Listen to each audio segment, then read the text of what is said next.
Hello mga kakasina! Ako po ulit si Ate Angel ng Kusina ni Angel, and for today's video, tuturuan ko po ulit kayo ng another dessert recipe na baka hindi mo pa nagagawa or nasusubukan sa iyong kusina, kaya't panoorin ang buong video dahil madali lang po ito. So dito sa aking lagayan, meron pa kasi akong nakita na cake bar sa aking ref. Ginamit ko na siya dito sa ating recipe. Ito po ay 7 na piraso, tapos pinagkasya ko lang yan dyan lahat. After po natin mailagay yung ating cake bars, i-flatten lang po natin ito para maging compact lang yan dyan, tapos i-set aside. Habang nakaset aside po yung ating cake bars, sa isang kasirola, naglagay na tayo dito ng 3 cups of water. After adding ng ating water, maglalagay na rin po tayo dito ng 1/4 cup ng cornstarch at 24 grams or isang sachet ng buko jelly powder. Kapag nailagay na natin yung ating cornstarch pati yung ating jelly powder, tutunawin lang po muna natin ito dito sa ating water. Yan. So kapag natunaw na ng maigi yan, pwede na tayo ditong maglagay ng isang lata or 365 ml ng evaporated milk. After adding ng ating evaporated milk, kakailanganin na rin po natin dito ng condensed milk, pero hindi po natin to ilalagay lahat.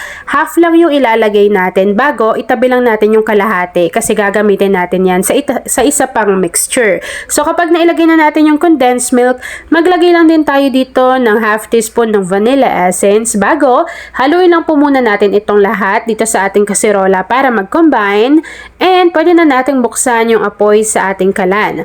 Lulutuin lang po natin yung ating mixture over medium to low heat. So habang niluluto natin yan mga kakusina at hinihintay po natin na makuha yung tamang consistency, please don't forget to like and follow yung ating Facebook page, Kusina ni Angel. Kung meron din po kayong Instagram, paki-follow na rin ako doon, Kusina ni Angel. At kung gusto nyo matuto pa ng iba pang mga recipes o kaya naman gusto nyo rin mag-share ng mga niluluto ninyo everyday, pwede po kayong sumali sa ating Facebook group. Andyan lang po yan sa ating Facebook page. At ayan na nga mga kakasina, kapag nakuha na po natin yung ganitong consistency, pwede na po natin i-off yung apoy sa ating kalan at agad-agad po natin tong isasalin doon sa ating lagayan na nilagyan po natin ng cake bar. So isalin lang natin to dito lahat bago set aside natin to dahil gagawin naman po natin yung pangalawang mixture.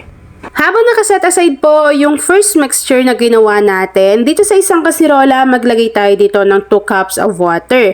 Bago, ilagay na rin po natin yung natitira natin na condensed milk, isang lata or 365 ml ng evaporated milk, maglagay na rin po tayo dito ng 1/4 cup ng cornstarch, 2 tablespoon ng black jelly powder bago haluin po natin ito ng maigi para matunaw yung ating dry ingredients, at maglagay na rin po tayo dito ng half teaspoon ng vanilla essence at 1/4 cup ng cocoa or cocoa powder.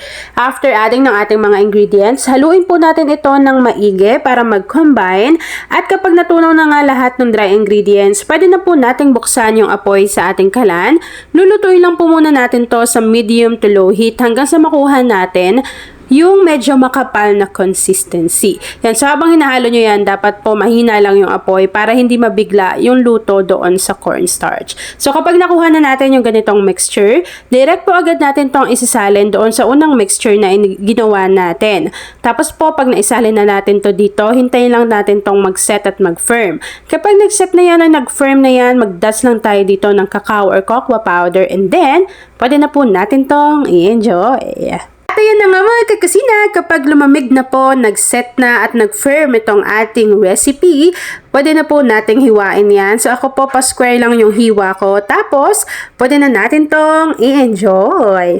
At ayan na nga mga kakasina, tapos naman po ang ating easy dessert recipe na buko choco cream cake. Kung nagustuhan mo yung ating video, please like and share this video. At kung isa ka din sa mahilig sa chocolate, tsaka sa buko na dessert, pwede mong i-heart yung ating video. So yun lang mga kakasina. Thanks for watching!